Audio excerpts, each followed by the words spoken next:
Hi, my name's Steve Wakefield, and welcome to this section on leadership on the website coachingforbusinesses.com.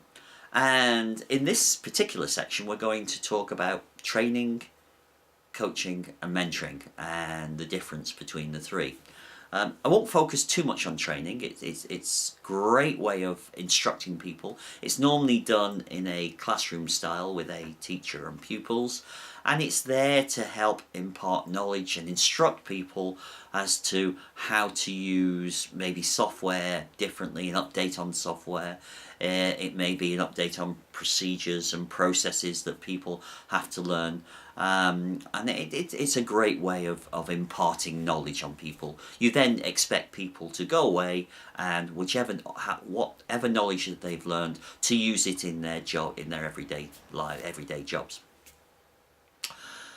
Coaching, on the other hand, that's more goal orientated, and that's when you get an individual or a team or a group of people together and you agree goals, and then you manage the goal process until the goal is achieved. Whereas mentoring is where a senior and a junior colleague get together and agree that they'll meet on a regular basis to discuss everyday issues, concerns that the junior colleague has, and the mentor then helps that junior colleague understand how he or she would have dealt with the situation, and then works with the junior colleagues so that they come across their own solution to the issues and concerns that they're seeing. So that's really the difference between teaching, coaching, and mentoring. Let's focus on coaching for a little bit. Coaching, as I've said, there are three areas of coaching that I'll look at. One is dyadic or one-on-one coaching. One is team coaching, and one is group coaching.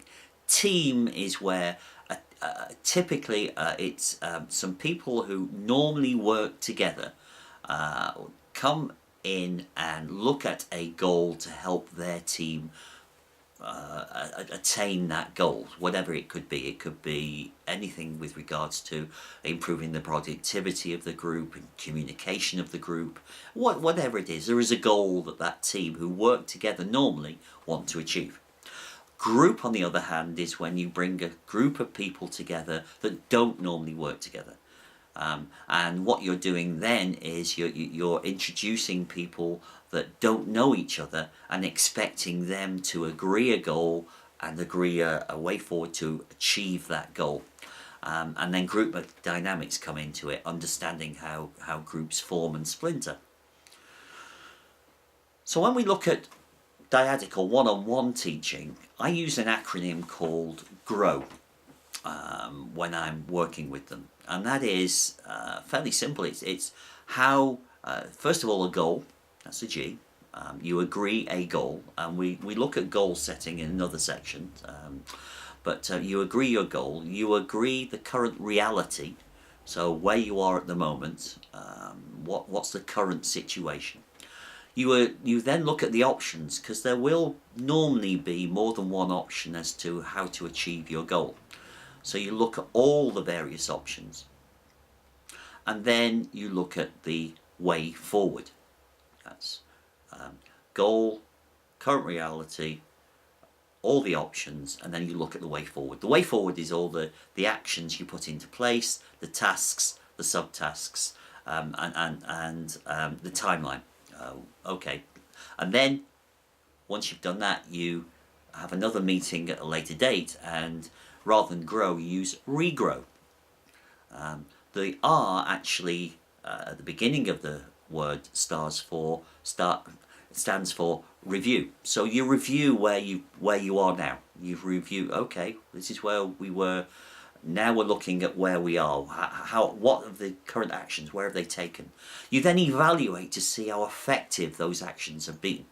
So did they delay? Are we further ahead than we thought they'd be? So go through some evaluation. and then you start the process again. So what is the goal? What is the current reality? Now we've done the evaluation, the regrow.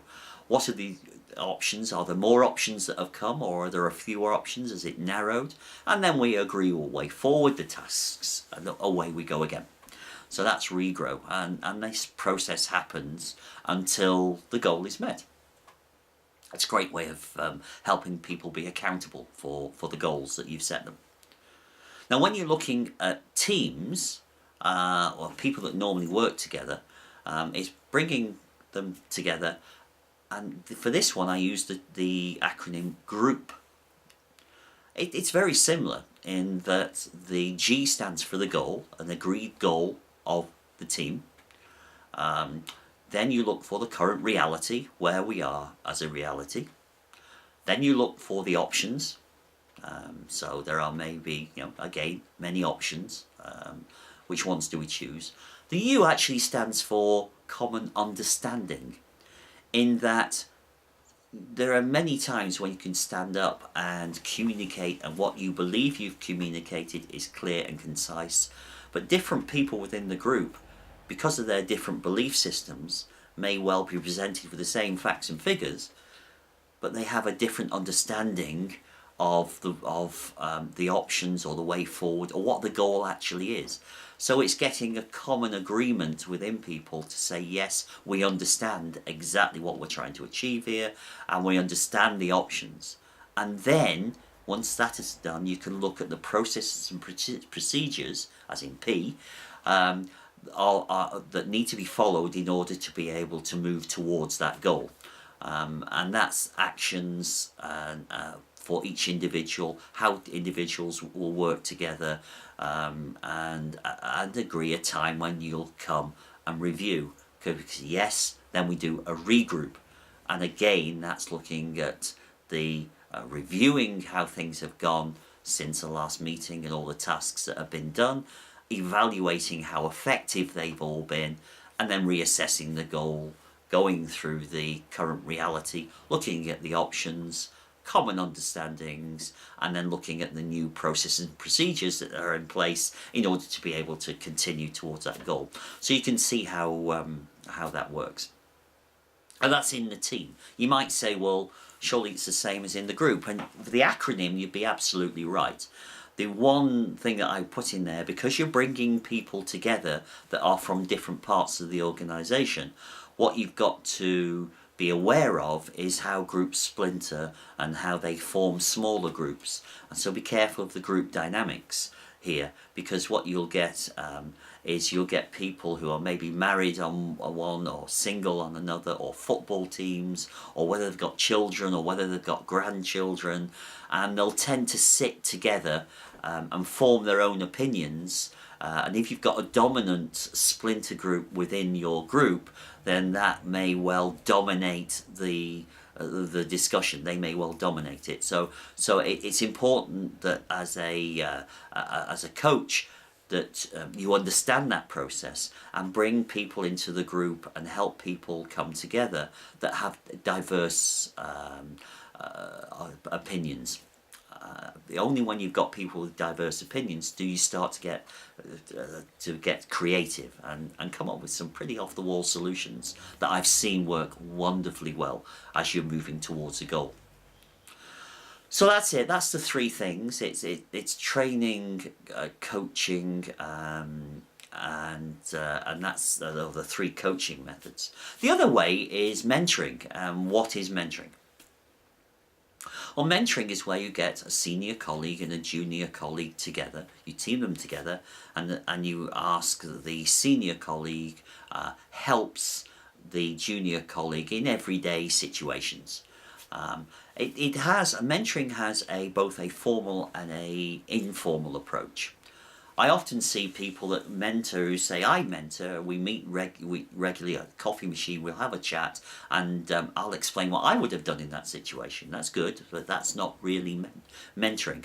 Mentoring is when you have not only an informal get-together occasionally when a junior colleague comes across an issue, but it's also having a formal process so that once a month you get together and discuss what's happened over the last few weeks.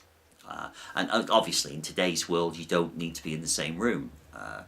Computing technology today and meetings such as on Skype are done every day. And if you are in different parts of the country or the world, you can still get together.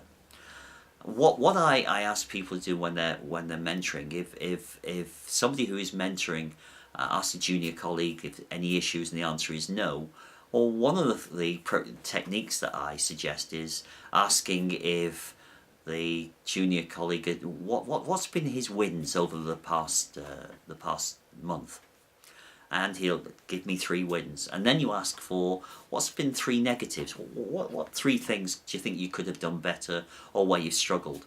And what you're looking for is these 3 things, because then you can start to focus on one or all 3 of them.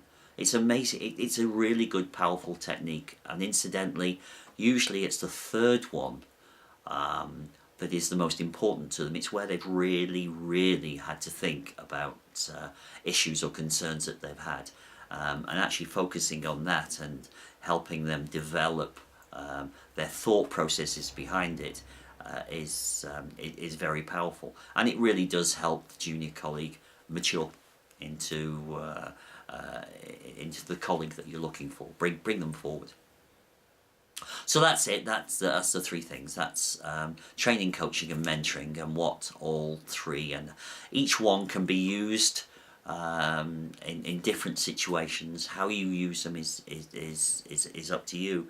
Not many people have mentoring programs, and what I would in my book, So You Want to Be a Leader, I do say that it's worth trying. It has fantastic results. And if you haven't got a mentoring program, well, isn't it time that you started a pilot? So until next time, thanks very much. Bye.